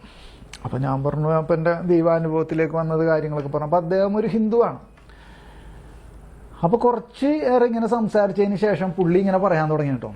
ശ്രദ്ധിക്കണേ, പുള്ളി ഇങ്ങനെ പറയാൻ തുടങ്ങി, ഞാൻ 25 വർഷക്കാലമായി ഈ സർവീസിൽ ഇരിക്കണം. എൻ്റെ ജീവിതം ഈ സർവീസ് കാലഘട്ടത്തിൽ ഞാൻ ഒരാളെ കള്ളക്കേസിൽ കൊടുക്കുകയോ ഒരാളെ തല്ലുകയോ ചെയ്തിട്ടില്ല. പക്ഷെ നിന്റെ കാര്യത്തിൽ ഞാൻ അങ്ങനെ ചെയ്തു പോയി, അല്ലെങ്കിൽ ചെയ്യേണ്ടി വന്നു. അപ്പോൾ അദ്ദേഹം സോറി പറയുന്നില്ല, പക്ഷെ ഡയറക്റ്റായിട്ട് അദ്ദേഹം ക്ഷമിക്കണമെന്ന് പറയുന്നില്ല, പക്ഷെ ഇൻഡയറക്റ്റായിട്ട് അദ്ദേഹം ക്ഷമിക്കണമെന്ന് പറയണ എൻ്റെ ഒരു ഭാഗമല്ലേ ഇത്. അപ്പം അങ്ങനെ പറഞ്ഞു വെക്കുകയാണ് ഈ പോലീസ് ഉദ്യോഗസ്ഥൻ. അപ്പം അങ്ങനെ പറഞ്ഞു വെക്കുമ്പോൾ ഞാൻ ഇദ്ദേഹത്തിൻ്റെ മുഖത്തിങ്ങനെ നോക്കി ഇങ്ങനെ നിന്നു. അപ്പോൾ നിന്നിട്ട് ഇതെല്ലാം പറഞ്ഞു കഴിഞ്ഞപ്പോൾ ഞാൻ പറഞ്ഞു, സാറേ, അതായത് അദ്ദേഹത്തിൻ്റെ പേര് വിളിച്ചുകൊണ്ട് ഞാൻ പറഞ്ഞു, സാറേ, സാറ് കണ്ണൻ എന്ന് പറഞ്ഞ വ്യക്തിയോട് ചെയ്തത് കണ്ണൻ ഒരിക്കലും ക്ഷമിക്കാൻ പറ്റുന്നതല്ല. മനസ്സിലായോ? അതൊരു മനുഷ്യന് ക്ഷമിക്കാൻ പറ്റില്ല. അപ്പം ഇത് പറഞ്ഞപ്പോൾ അത്ര നേരം ഉണ്ടായിരുന്ന അദ്ദേഹത്തിൻ്റെ മുഖഭാവം, അദ്ദേഹത്തിൻ്റെ ഈ കഴുത്തിൻ്റെ ഇവിടേക്കുള്ള ഞരമ്പുകളൊക്കെ ഇങ്ങനെ വലിഞ്ഞു മുറുകാൻ തുടങ്ങി. കാരണം അദ്ദേഹം വളരെ ശാന്തമായി വളരെ സന്തോഷത്തോടുകൂടി ഇൻഡയറക്റ്റായിട്ട് ഒരു ക്ഷമാപണം യാചിച്ചതാണ്. പക്ഷെ അതിനെ ഞാൻ തിരസ്കരിക്കുകയാണ് ഇവിടെ. മനസ്സിലായോ? കണ്ണൻ എന്ന് പറഞ്ഞ വ്യക്തിക്ക് ഈ പോലീസ് ഉദ്യോഗസ്ഥൻ ചെയ്ത കാര്യത്തെ ക്ഷമിക്കാൻ പറ്റില്ല. അതുപോലത്തെ കാര്യമാണ് നിങ്ങൾ എൻ്റെ അടുത്ത് ചെയ്തത്. അപ്പം ഇത് പറഞ്ഞപ്പോൾ ഇദ്ദേഹത്തിൻ്റെ മുഖമൊക്കെ അങ്ങോട്ട് മാറി, മുഖമൊക്കെ വരിഞ്ഞു മുറുകി. അപ്പം ഞാനിതും ശ്രദ്ധിച്ചോണ്ട് അപ്പം ഞാൻ എന്നിട്ട് ഉടനെ പറഞ്ഞു, ഞാൻ എന്ത് പറഞ്ഞു, അടുത്ത വാക്കുകൾ ഞാനിങ്ങനെ പതുക്കെ മന്ത്രിച്ചു, എന്നാൽ കണ്ണനിലുള്ള ക്രിസ്തു വഴി ഈ പോലീസ് ഉദ്യോഗസ്ഥനോട് എനിക്ക് ക്ഷമിക്കാൻ സാധിക്കും. അതുകൊണ്ട് ഞാൻ നേരത്തെ തന്നെ ഇതെല്ലാം ക്ഷമിച്ച് കഴിഞ്ഞിരിക്കണു. എനിക്ക് സാറിനോട് സന്തോഷം തന്നെയാണ്. അതിൽ സാറൊരു ദുഃഖവും വിചാരിക്കേണ്ട. എനിക്കും ദുഃഖമില്ല. അത് ദൈവം നന്മയാക്കി മാറ്റും എന്ന് ഞാൻ വിശ്വസിക്കുന്നു എന്ന് പറഞ്ഞ്. അപ്പോൾ അദ്ദേഹം ഒരു ഹിന്ദുവാണ്.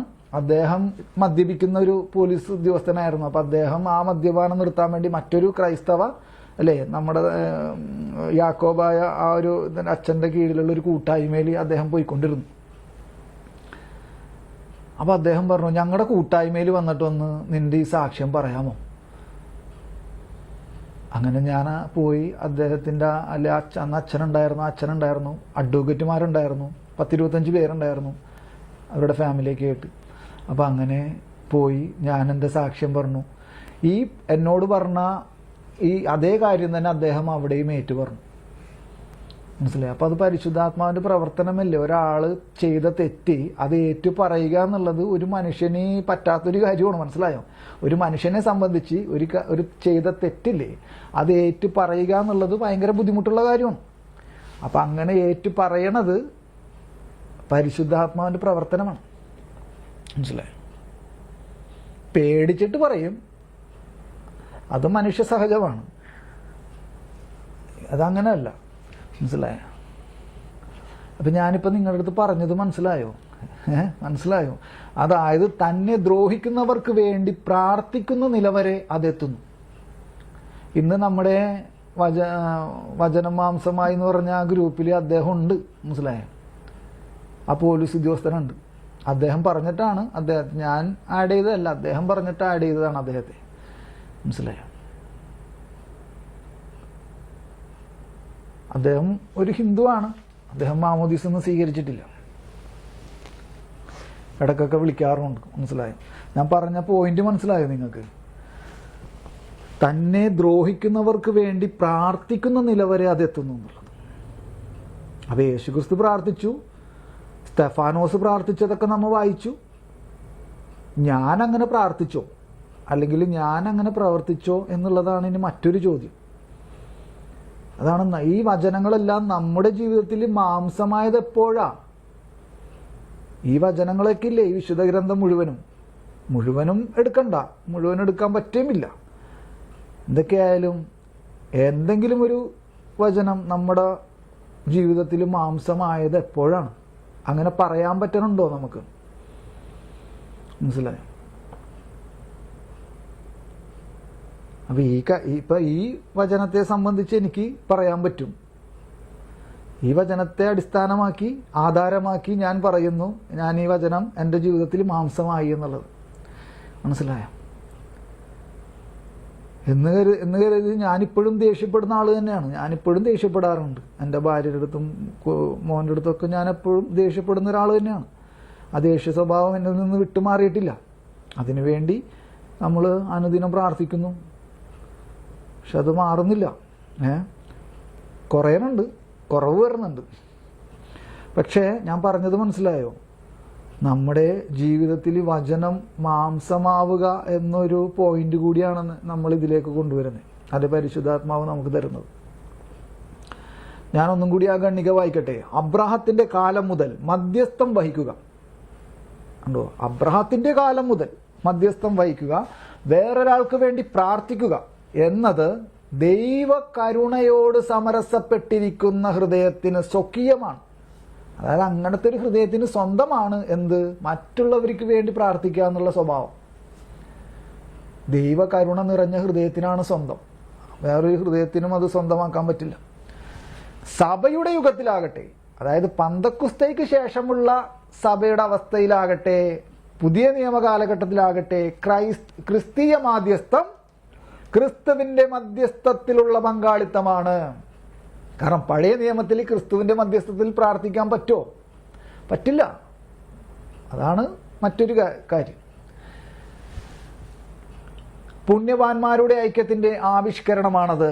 മധ്യസ്ഥത്തിൽ പ്രാർത്ഥിക്കുന്ന വ്യക്തി സ്വന്തം താല്പര്യങ്ങൾ മാത്രമല്ല മറ്റുള്ളവരുടെ താല്പര്യങ്ങൾ കൂടി കണക്കിലെടുക്കുന്നു. തന്നെ ദ്രോഹിക്കുന്നവർക്ക് വേണ്ടി പ്രാർത്ഥിക്കുന്ന നിലവരെ അതെത്തുന്നു.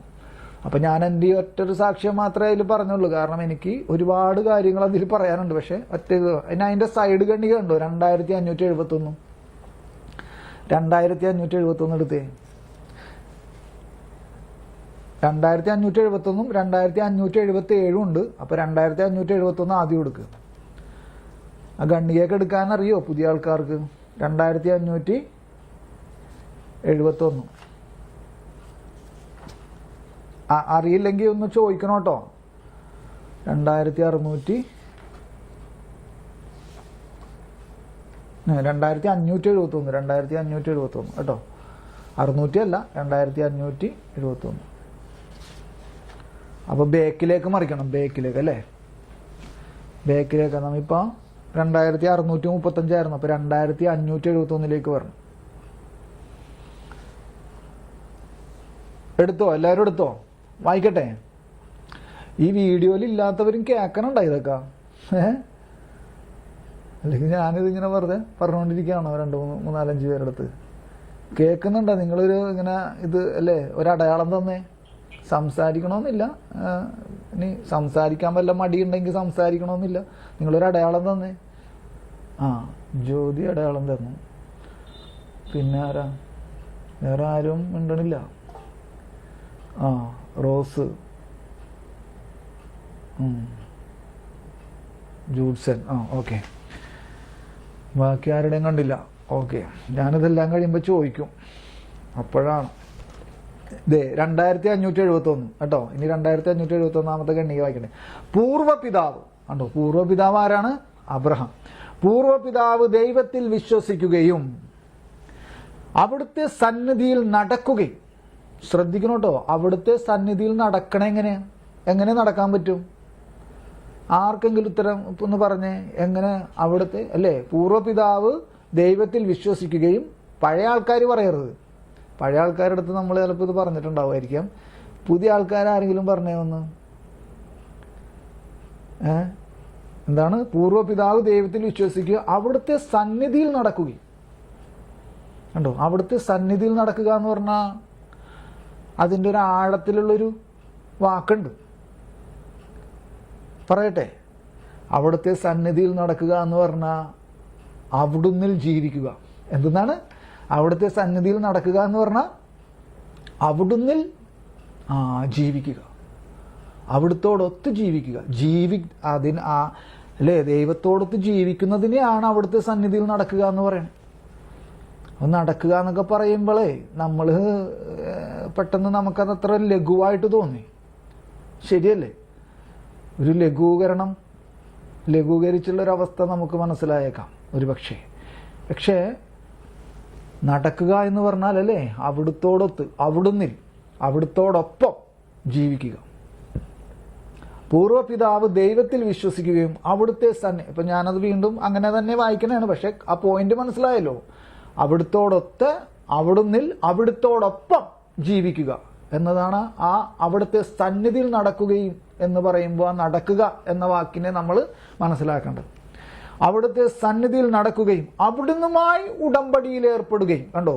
അവിടുന്നുമായി ഉടമ്പടിയിൽ ഏർപ്പെടുകയും ചെയ്തതിനാൽ, അദ്ദേഹം ആരാണ് അദ്ദേഹം എന്ന് വെച്ചാൽ ഈ അബ്രഹാം ഒരു നിഗൂഢ അതിഥിയെ തന്റെ കൂടാരത്തിൽ സ്വാഗതം ചെയ്യാൻ സന്നദ്ധനാകുന്നു. അതായത് ഉൽപ്പത്തിയുടെ പുസ്തകം അല്ലേ?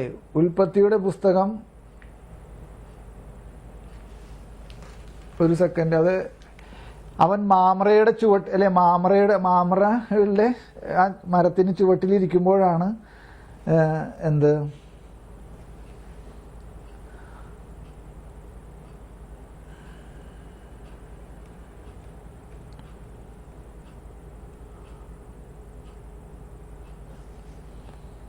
ഇത് കണ്ടോ? 18-ാം അധ്യായം. അതായത് കണ്ടോ? ഞാനതൊന്ന് വായിക്കട്ടെ. അതല്ലെങ്കിൽ ഞാൻ ഇത് കണ്ടോ? മാമറയുടെ ഓക്കുമരത്തിന് സമീപം കർത്താവ് അബ്രഹത്തിന് പ്രത്യക്ഷനായി. വെയിൽ മൂത്ത സമയത്ത് അബ്രഹാം തന്റെ കൂടാരത്തിന്റെ വാതിക്കൽ ഇരിക്കുകയായിരുന്നു. അവൻ തല ഉയർത്തി നോക്കിയപ്പോൾ 3 ആളുകൾ തനിക്കെതിരെ നിൽക്കുന്നത് കണ്ടു.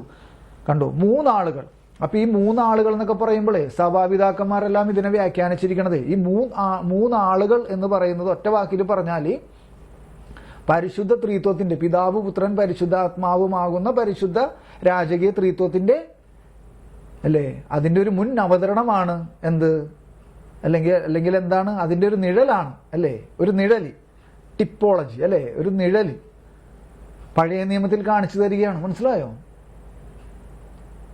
അപ്പൊ അതിന്റെ എല്ലാം അപ്പൊ നിഗൂഢാതിഥിയെ അബ്രഹാം കൂടാരത്തിൽ സ്വാഗതം ചെയ്യുന്നു അപ്പൊ ആ നിഗൂഢാതിഥിയിൽ 3 ആൾക്കാരുണ്ട് ഈ 3 ആളുകൾ നിൽക്കുന്നത് കണ്ടു എന്നാ പറയണേ അപ്പൊ ആ 3 ആളുകളെ സഭാപിതാക്കന്മാരെല്ലാം വിശുദ്ധ ഗ്രന്ഥത്തിലെ അടിസ്ഥാനത്തിൽ എന്താണ് വ്യാഖ്യാനിക്കണത് അതിന് പല അർത്ഥങ്ങളും ഇതിലൂടെ വ്യാഖ്യാനിക്കുന്നു അപ്പൊ അതിൽ ഒരർത്ഥം എന്താണ് അതിന്റെ മെയിൻ കാതലായ അർത്ഥം എന്താണ് ആ അർത്ഥം ഇതാണ് 3 ആളുകൾ എന്നുള്ളത് പരിശുദ്ധ ത്രിത്വത്തിന്റെ ഒരു മുൻ നിഴലായിട്ട് നമ്മൾക്കത് മനസ്സിലാക്കി തരികയാണ് മനസ്സിലായോ അപ്പൊ അതൊരു വേറൊരു പ്രധാനപ്പെട്ട ഒരു ഭാഗം അല്ലെങ്കിൽ ഒരു വിഷയമാണ് ഇപ്പൊ നമ്മളത് അത്രയും പറഞ്ഞു നിർത്തണേണ് അപ്പൊ ഇത് കേട്ടോ ഇനി ഞാൻ അത് 2571 ഞാനത് അത് വായിക്കണേണ് അപ്പൊ അദ്ദേഹം ഒരു നിഗൂഢ അതിഥിയെ തന്റെ കൂടാരത്തിൽ സ്വാഗതം ചെയ്യാൻ സന്നദ്ധനാകുന്നു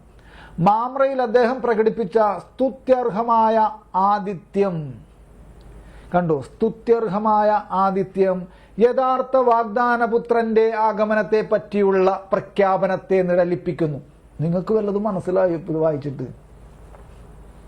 വല്ല മനസ്സിലായോ പ്രത്യേകിച്ച് പുതിയ ആൾക്കാരോടാണ് ചോദിക്കണേ പഴയ ആൾക്കാർ പിന്നെ ഇതൊക്കെ നേരത്തെ കേട്ടിട്ടുള്ളതുകൊണ്ട് അവർക്കറിയാം കണ്ടോ എന്താണത് മാമ്രയിൽ അദ്ദേഹം പ്രകടിപ്പിച്ച സ്തുത്യർഹമായ ആതിഥ്യം അതായത് അബ്രഹാം പ്രകടിപ്പിച്ച സ്തുത്യർഹമായ ആതിഥ്യം യഥാർത്ഥ വാഗ്ദാനപുത്ര അതായത് അവിടെ വെച്ച് എന്താണ് ഈ 3 ആളുകള് അബ്രഹത്തിനോട് പറഞ്ഞു അടുത്ത വസന്തകാലത്ത് ഞങ്ങൾ വരുമ്പോ നിനക്ക് സാറയിലൊരു പുത്രൻ ഉണ്ടായിരിക്കും മനസ്സിലായോ ആ വാഗ്ദാനം യഥാർത്ഥ വാഗ്ദാനപുത്രന്റെ ആഗമനത്തെ പറ്റിയുള്ള പ്രഖ്യാപനത്തെ നിഴലിപ്പിക്കുന്നു ഇപ്പൊ മനസ്സിലായോ ആ വാഗ്ദാനം യഥാർത്ഥ വാഗ്ദാനപുത്രന്റെ ആഗമനത്തിന്റെ അല്ലെ യഥാർത്ഥ വാഗ്ദാനപുത്രന്റെ ആഗമനം അതാരാണ് യഥാർത്ഥ വാഗ്ദാനപുത്രൻ അതാണ് യേശു കർത്താവായ യേശു മിശിഹ മനസ്സിലായോ അപ്പൊ അതിന്റെ ഒരു മുൻനിഴലാണ് നിനക്ക് സാറായിൽ ഒരു കുഞ്ഞ് ഞങ്ങളിനടുത്ത വസന്തത്തിൽ വരുമുണ്ടാവും എന്ന് പറയണതിന്റെ അതും വലിയൊരു രഹസ്യമാണ് അവിടെ അനാവരണം ചെയ്യണേ മനസ്സിലായോ ഇതാണ് കത്തോലിക്ക സഭയുടെ മതബോധന ഗ്രന്ഥം പഠിക്കുമ്പോഴുള്ള ഗുണം എന്നിട്ട് ഇത് ആൾക്കാർക്ക് ആർക്കും വേണ്ടെന്നല്ല ഭൂരിഭാഗം ആൾക്കാർക്കും വേണ്ട ഇനി ഈ രഹസ്യം ഇതൊക്കെ എവിടെ നിന്ന് ആര് പറഞ്ഞു തരും നമുക്ക് എവിടെ നിന്ന് കിട്ടും ബൈബിളിൽ നിന്ന് കിട്ടും ബൈബിള് മാത്രം വായിച്ചാൽ നമുക്കിത് കിട്ടും ബൈബിളിൽ നിന്ന് കിട്ടും പക്ഷെ ബൈബിള് മാത്രം വായിക്കുമ്പോൾ നമുക്കത് മനസ്സിലാക്കാനുള്ള കഴിവുണ്ടോ ഇപ്പൊ ഇത് വായിക്കുമ്പോഴും നമുക്ക് മനസ്സിലാക്കാനുള്ള കഴിവുണ്ടോ അത് പരിശുദ്ധാത്മാവ് തരണം ആ കഴിവ് അപ്പൊ ഇപ്പൊ അത് മനസ്സിലായല്ലോ മാമ്രയിൽ അദ്ദേഹം പ്രകടിപ്പിച്ച സ്തുത്യർഹമായ ആതിഥ്യം യഥാർത്ഥ വാഗ്ദാനപുത്രന്റെ ആഗമനത്തെ പറ്റിയുള്ള പ്രഖ്യാപനത്തെ യഥാർത്ഥ വാഗ്ദാനപുത്രന്റെ ആഗമനം അതാണ് മനുഷ്യാവതാരം മനസ്സിലായോ അതാണ് മനുഷ്യാവതാരം ആ അവതാരത്തിന്റെ പ്രഖ്യാപനത്തെ പറ്റിയുള്ള നിഴലാണ് ഈ ഇപ്പൊ പറഞ്ഞ പ്രഖ്യാപനം ഏത് ഈ 3 ആളുകൾ വന്നിട്ട് മാമ്രയുടെ ഓക്കുമരത്തിന്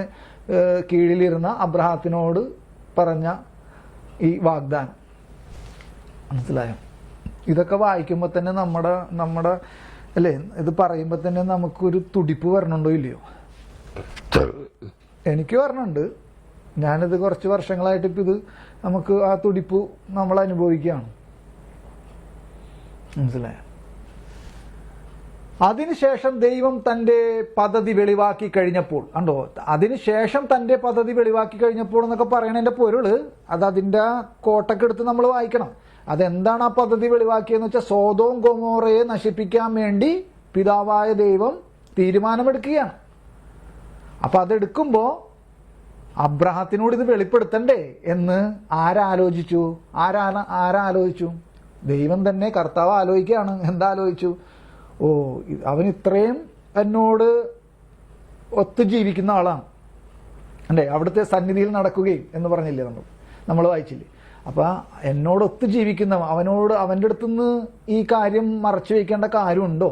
ഇത് ബൈബിളിൽ എഴുതിയിരിക്കുന്നതാണ് കേട്ടോ. ആ ഭാഗത്ത് നിങ്ങൾ വായിക്കും, ഇപ്പൊ വായിക്കണ്ട, നിങ്ങൾക്കത് നോക്കിയാൽ കാണാൻ പറ്റും അല്ലേ, ഇങ്ങനെ എഴുതിയിട്ടുണ്ടല്ലോ അവിടെ. അപ്പൊ ഞാൻ മറച്ചു വെക്കുന്നത് അല്ലേ, ദൈവം ചിന്തിക്കുകയാണ്. എന്ത് ചിന്തിച്ചു? ഞാനത് മറച്ചു വെക്കരുത്.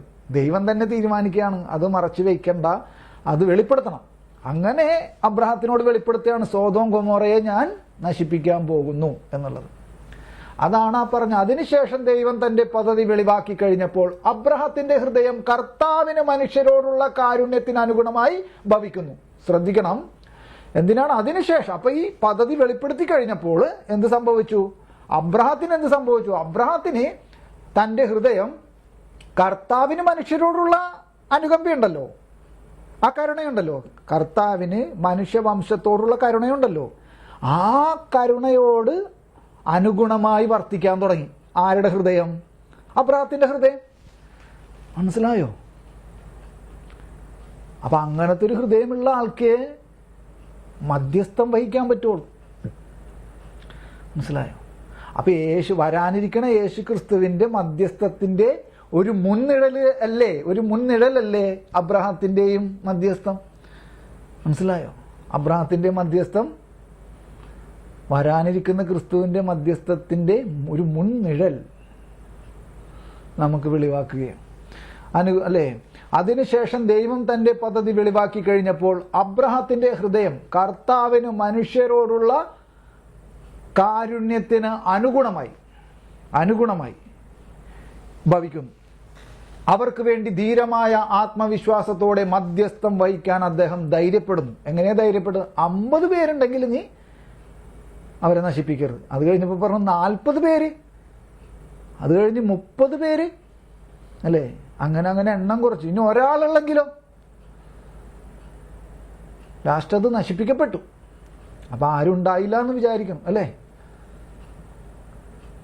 മനസ്സിലായോ? അപ്പൊ അതിന് വിലപേശനാണ് അബ്രഹാം. വിലപേശുകയായിരുന്നു. എങ്ങനെയാ വിലപേശിയേ? എങ്ങനെയാണ് വിലപേശിയത്? മധ്യസ്ഥം വഹിച്ചുകൊണ്ട്. അപ്പൊ ആ അബ്രഹാത്തിന്റെ മാധ്യസ്ഥം എല്ലാം വരാനിരിക്കുന്ന ക്രിസ്തുവിന്റെ മധ്യസ്ഥത്തോടുള്ള പങ്കാളിത്തമാണ്. പക്ഷെ അത് പുതിയ നിയമത്തിൽ സഭയുടെ യുഗത്തിലാകട്ടെ അതിന് മറ്റൊരു ഇതുകൂടി വരും. കാരണം അത് ഈ പറഞ്ഞ ആള് വന്ന് നിന്നതിന് ശേഷമുള്ള കാര്യമാണ്. മനസ്സിലായോ? സഭയുടെ യുഗം എന്ന് പറയുമ്പോൾ കർത്താവ് ഈശോ വന്നതിന് ശേഷമുള്ള അവസ്ഥയാണ്. മനസ്സിലായോ? അബ്രഹാത്തിന്റെ സമയത്ത് ആ അവസ്ഥയില്ല. അതിന്റെ മുൻ അച്ചാരം, ഒരു മുൻകൂർ അനുഭവം ക്രിസ്തുവിന് കൊടുക്കാൻ പറ്റും.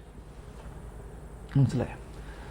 ഇനി 2577 അതും കൂടി പറഞ്ഞിട്ട് നമുക്ക് നിർത്താം കേട്ടോ. 2577 അതിന്റെ ഇപ്പുറത്ത് തന്നെ വലതുഭാഗത്ത് തന്നെ ഉണ്ട്, വേറെ മറിക്കൊന്നും വേണ്ടായിരിക്കും. 2577 2577 അത് വായിക്കട്ടെ. വിശ്വസ്തനും കോപിക്കുന്നതിൽ വിമുഖനും സ്നേഹത്തിൽ അത്യുദാരനുമായ ദൈവവുമായുള്ള ഈ ഗാഢബന്ധത്തിൽ നിന്നാണ് മോശ, കണ്ടോ ഇപ്പൊ മോശയുടെ മാധ്യസ്ഥവും ഇപ്പൊ വന്നത് കണ്ടോ. മോശയുടെ മാധ്യസ്ഥവും അബ്രഹാത്തിന്റെ മാധ്യസ്ഥവും എല്ലാം ക്രിസ്തുവിന്റെ മധ്യസ്ഥത്തിന്റെ ഒരു മുൻനിഴൽ ആണ് നമുക്ക് നൽകുന്നത്. ഒരു നിഴൽ, വരാനിരിക്കുന്നതിന്റെ നിഴലാണ് പഴയ നിയമം അല്ലേ. അതാണ് കണ്ടോ. വിശ്വസ്തനും കോപിക്കുന്നതിൽ വിമുഖനും സ്നേഹത്തിൽ അത്യുദാരനുമായ ദൈവവുമായുള്ള ഈ ഗാഢബന്ധത്തിൽ നിന്നാണ് മോശ തന്റെ മധ്യസ്ഥ ദൗത്യത്തിന് വേണ്ട ശക്തിയും സ്ഥൈര്യവും സമാഹരിച്ചത്. ഇവിടെ വലിയൊരു കാര്യമാണ് ഇപ്പൊ മനസ്സിൽ വന്നത്. നമ്മുടെ പേഴ്സണൽ പ്രെയർ ഇല്ലാതെ, നമ്മൾക്ക് ദൈവവുമായിട്ടുള്ള ഒരു വ്യക്തിപരമായ ബന്ധവും അടുപ്പവും ഇല്ലാതെ നമ്മൾ മധ്യസ്ഥ പ്രാർത്ഥനയ്ക്ക് പോകരുത്. എന്ന് പറയുന്ന അത് വലിയൊരു ആശയമാണ് ഇപ്പോൾ ഉദിച്ചു വരുന്നത്. പക്ഷെ അതൊക്കെ പറയാൻ തുടങ്ങിയ സമയമില്ല. മനസ്സിലായോ? വലിയൊരു ആശയമാണ്. ഈ ഒരു സെന്റൻസിനെ നിങ്ങൾ പിടിച്ചോട്ടോ, ഈ ഗണ്ണികേല ഈ സെന്റൻസിനെ നിങ്ങൾ പിടിച്ചോ. അത് നമുക്ക് പിന്നീട് കൂടുതലായിട്ട് നമുക്ക് അതിനെക്കുറിച്ച് ചർച്ച ചെയ്യാം. എന്താണ്, ഏത് ഗാഢബന്ധത്തിൽ നിന്നാണ് മോശ തൻ്റെ മധ്യസ്ഥത്തിന് വേണ്ടിയിട്ടുള്ള ദൗത്യം സ്വീകരിച്ചത്? ദൗത്യത്തിന് വേണ്ടിയിട്ടുള്ള ശക്തി, മധ്യസ്ഥ ദൗത്യം നടത്തുന്നതിന് വേണ്ടിയിട്ടുള്ള ശക്തി സ്വീകരിച്ചത് അതാണ് പേഴ്സണൽ പ്രയർ, അല്ലെ, വ്യക്തിപരമായ പ്രാർത്ഥന. അപ്പൊ വ്യക്തിപരമായ പ്രാർത്ഥന എന്ന് പറഞ്ഞാൽ എന്താണ്? രാവിലെ എണീറ്റ് കുരിശിന്റെ വഴി എത്തിക്കണം, കൊന്ത വെച്ച് പ്രാർത്ഥിക്കണം, അതൊന്നുമല്ല. അപ്പൊ പെട്ടെന്ന് ഇങ്ങനെ ചിന്തിക്കരുത്, കുരിശിന്റെ വഴി എത്തിക്കണ്ട, കൊന്ത എത്തിച്ച് പ്രാർത്ഥിക്കണ്ട, അങ്ങനെയൊന്നുമല്ല. ആദ്യം പേഴ്സണൽ പ്രയർ ഉണ്ട്, വ്യക്തിപരമായ പ്രാർത്ഥന. അതിനുശേഷം ഇപ്പൊ പറഞ്ഞതെല്ലാം ചെയ്യാവുന്നതാണ്. അപ്പൊ അതെങ്ങനെയൊക്കെയാണെന്നുള്ളത് ഇപ്പൊ പുതിയ ആൾക്കാർക്ക് നമുക്ക് പിന്നീട് അത് പറയാം. മനസ്സിലായോ? അപ്പൊ ഈ ഒരു സെന്റൻസ് നിങ്ങൾ നോക്കിയേ. മോശ തന്റെ മധ്യസ്ഥ ദൗത്യത്തിന് വേണ്ട ശക്തിയും സ്ഥൈര്യവും ഉണ്ടോ, സ്ഥൈര്യവും സമാഹരിച്ചത് ഈ ഗാഢബന്ധത്തിൽ നിന്നാണ്.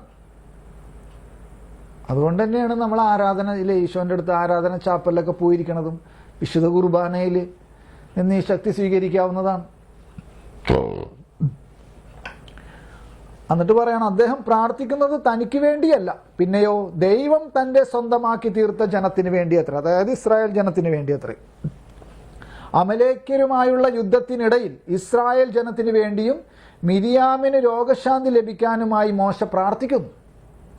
അപ്പൊ മോശയുടെ മധ്യസ്ഥമാണ് ഇപ്പൊ പറഞ്ഞുകൊണ്ടിരിക്കണേ. മനസ്സിലായോ? അപ്പോൾ ഈ മോശയുടെ മധ്യസ്ഥവും അബ്രഹാത്തിന്റെ മധ്യസ്ഥവും എല്ലാം വരാനിരിക്കുന്ന ക്രിസ്തുവിന്റെ മധ്യസ്ഥതയുടെ ഒരു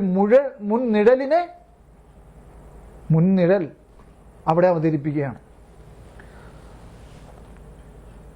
എന്നാൽ മുഖ്യമായും അവരുടെ വിശ്വാസ നിരാസത്തിന്, അതായത് വിശ്വാസം ത്യജിച്ചതിന് ശേഷമുള്ള, അതപ്പോൾ ഇസ്രായേൽ ജനത്തിന്റെ ആ ജീവിതാവസ്ഥകളൊക്കെ നമുക്കറിയാലോ. സ്വർണം കൊണ്ട് കാളക്കുട്ടി ഉണ്ടാക്കിയതും, അവരുടെ വിശ്വാസ നിരാസത്തിന് ശേഷമാണ് മോശ ജനത്തെ രക്ഷിക്കാൻ വേണ്ടി ദൈവത്തിന് മുൻപിൽ അവർക്ക് മറയായി നിന്നത്. കണ്ടോ, ഈ മറയായി നിന്നത്, അതാണ് മധ്യസ്ഥം വഹിക്കുക എന്ന് പറയുന്നത്. മറയായി നിൽക്കുക, ഇടനിലക്കാരനായിട്ട് നിൽക്കുക. പക്ഷെ ഈ വാക്ക് ഇത്തിരി കൂടി ഹൈടെക് വാക്കല്ലേ? എന്തെന്നാണത്? മറയായി നിൽക്കുക, മറ. അദ്ദേഹത്തിന്റെ പ്രാർത്ഥനയിലെ വാദമുഖങ്ങൾ കണ്ടോ, അദ്ദേഹത്തിന്റെ പ്രാർത്ഥനയിലെ വാദമുഖങ്ങൾ ആരുടെ? മോശയുടെ. ഇവിടെ നിങ്ങൊന്ന് നോക്കിയേ, ശ്രദ്ധിച്ചേ. യേശുവിന്റെ മധ്യസ്ഥ പ്രാർത്ഥനയിലെ വാദമുഖം എന്താ? യേശുവിന്റെ മധ്യസ്ഥ പ്രാർത്ഥനയുടെ വാദമുഖങ്ങൾ എന്തൊക്കെയായിരിക്കാം? ഈശോ പറയും, ഇത് കണ്ടോ പിതാവേ, ഇത് കണ്ടോ, ഇതെല്ലാം കണ്ടോ 5 തിരുമുറിവുകൾ കാണിച്ചുകൊണ്ട്. എന്താണ് 5 തിരുമുറിവുകളാണ് അല്ലേ? ഇതൊക്കെ ഞാൻ അനുഭവിച്ചത് ഇവർക്ക് വേണ്ടിയാണ്. ആർക്ക് വേണ്ടി? ഈ മനുഷ്യ വംശം മുഴുവനും വേണ്ടിയാണ്. മാമോദീസ സ്വീകരിച്ചവർക്ക് വേണ്ടി മാത്രമാണോ? ഇസ്രായേൽ ജനത്തിന് വേണ്ടി മാത്രമാണോ? അല്ലെ യഹൂദർക്ക് വേണ്ടി മാത്രമായിരുന്നു? അല്ല 12 അപ്പസ്തോലന്മാർക്ക് വേണ്ടി മാത്രമാണോ? അല്ല, മനുഷ്യ വംശം മുഴുവനും വേണ്ടിയാണ് ഞാൻ ഈ 5 തിരുമുറിവുകൾ എൻ്റെ ശരീരത്തിലേറ്റത്. അത് കാണിച്ചിട്ടാണ് പിതാവിനോട് ആര് മധ്യസ്ഥം വഹിക്കുന്നത്? സാക്ഷാൽ യേശു ക്രിസ്തു മധ്യസ്ഥം വഹിക്കുന്നത്. നിത്യപുരോഹിതനായ, നിത്യനായ, ദൈവം തന്നെയായ പുത്രൻ തമ്പുരാൻ. മനസ്സിലായോ? ഓരോ പോയിന്റ് ഇങ്ങനെ വരികയാണ്. മനസ്സിലായോ? ഇപ്പൊ ഇവിടെ പറഞ്ഞ വാദമുഖങ്ങൾ ആരുടെ എന്ന് പറഞ്ഞത് ഇപ്പോൾ നമ്മൾ വായിക്കണത് മോശയുടെ കാര്യമാണ് പറയണത്. പക്ഷെ ഞാൻ അതിൻ്റെ ഇടയിൽ പെട്ടെന്ന് യേശുവിൻ്റെ കാര്യം, യേശു എന്തെന്ന് പറഞ്ഞിട്ടാണ് മധ്യസ്ഥം പ്രാർത്ഥിക്കുക? മനസ്സിലായോ? അദ്ദേഹത്തിന്റെ പ്രാർത്ഥനയിലെ വാദമുഖങ്ങൾ എന്തെന്നാൽ മധ്യസ്ഥ പ്രാർത്ഥന ഒരു തരം നിഗൂഢാത്മക പോരാട്ടമാണ്. കണ്ടോ? എന്തെന്നാൽ മധ്യസ്ഥ പ്രാർത്ഥന ഒരു തരം നിഗൂഢാത്മകമായ പോരാട്ടമാണ്. അതിന് ശക്തി, എന്താ കാര്യം? അതിന് ശക്തി കൂടുതൽ വേണം. നിഗൂഢാത്മകമായ പോരാട്ടമാണത്, ശക്തി കൂടുതൽ വേണം. മനസ്സിലായോ? അപ്പൊ പേഴ്സണൽ പ്രയർ ഇല്ലാതെ നമ്മൾ മധ്യസ്ഥം പ്രാർത്ഥിക്കാനിരിക്കുമ്പോൾ അത് നമുക്കത്ര അത് നമ്മൾക്ക് ശക്തി ഉണ്ടാവില്ല പ്രാർത്ഥിക്കാൻ. മനസ്സിലായോ? യഥാർത്ഥ മധ്യസ്ഥ പ്രാർത്ഥനയാണെങ്കിൽ അത് ശക്തിയില്ലാണ്ട് വരും. മനസ്സിലായോ? അപ്പോൾ അദ്ദേഹത്തിന്റെ പ്രാർത്ഥനയിലെ വാദമുഖങ്ങൾ എന്തെന്നാൽ മധ്യസ്ഥ പ്രാർത്ഥന ഒരു തരം നിഗൂഢാത്മകമായ പോരാട്ടമാണ്. അദ്ദേഹത്തിന്റെ പ്രാർത്ഥനയിലെ വാദമുഖങ്ങൾ, എന്നിട്ട് ബ്രാക്കറ്റിലാണ് കേട്ടോ ഇത് ഇട്ടേക്കണേ, എന്തെന്നാൽ മധ്യസ്ഥ പ്രാർത്ഥന ഒരു തരം നിഗൂഢാത്മക പോരാട്ടമാണ്. അപ്പൊ മറ്റേ ഇത് ഞാൻ ചേർത്ത് വായിക്കാൻ പോണം. അദ്ദേഹത്തിന്റെ പ്രാർത്ഥനയിലെ വാദമുഖങ്ങൾ പിൽക്കാലത്ത് യഹൂദ ജനതയുടെ ഇടയിലും, ശ്രദ്ധിക്കണം കേട്ടോ, അദ്ദേഹത്തിന്റെ അതായത് മോശയുടെ പ്രാർത്ഥനയിലെ വാദമുഖങ്ങൾ പിൽക്കാലത്ത്, അതായത് പിന്നീട് യഹൂദ ജനതയുടെ ഇടയിലും സഭാ സമൂഹത്തിലും, അതായത് സഭയുടെ യുഗത്തിലും മഹാന്മാരായ മധ്യസ്ഥരുടെ ധൈര്യത്തിന് പ്രചോദനം നൽകും. ആരുടെ പ്രാർത്ഥനയിലെ വാദമുഖങ്ങളാ? മോശയുടെ. മനസ്സിലായോ?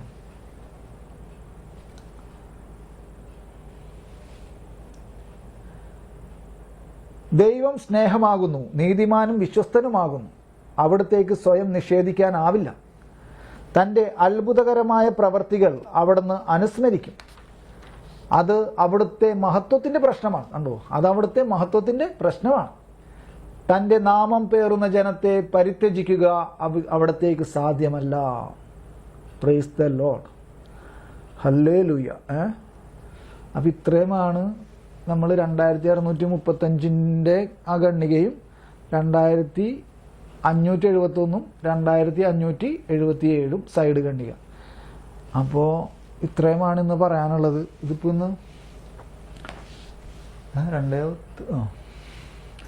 അപ്പോൾ നമുക്കൊന്ന് സ്തുതിക്കാം. Hallelujah. Praise you Lord. Thank you Lord. Praise you Jesus. Hallelujah. Thank you Lord. Praise you Lord. Praise you Jesus. Hallelujah. Hallelujah. Hallelujah. Thank you Lord. Praise you Lord. Praise you Jesus. Hallelujah. Amen. നിത്യം പിതാവിൻ്റെയും പുത്രൻ്റെയും പരിശുദ്ധാത്മാവിൻ്റെയും നാമത്തിൽ ആമേൻ. വിശുദ്ധ കുരിശിൻ്റെ അടയാളത്താൽ ഞങ്ങളുടെ ശത്രുക്കളിൽ നിന്നും ഞങ്ങളെ രക്ഷിക്കണമേ ഞങ്ങളുടെ തമ്പുരാനെ. പിതാവിൻ്റെയും പുത്രൻ്റെയും പരിശുദ്ധാത്മാവിൻ്റെയും നാമത്തിൽ ആമേൻ. ആരും പോകല്ലേ, കട്ട് ചെയ്തേ.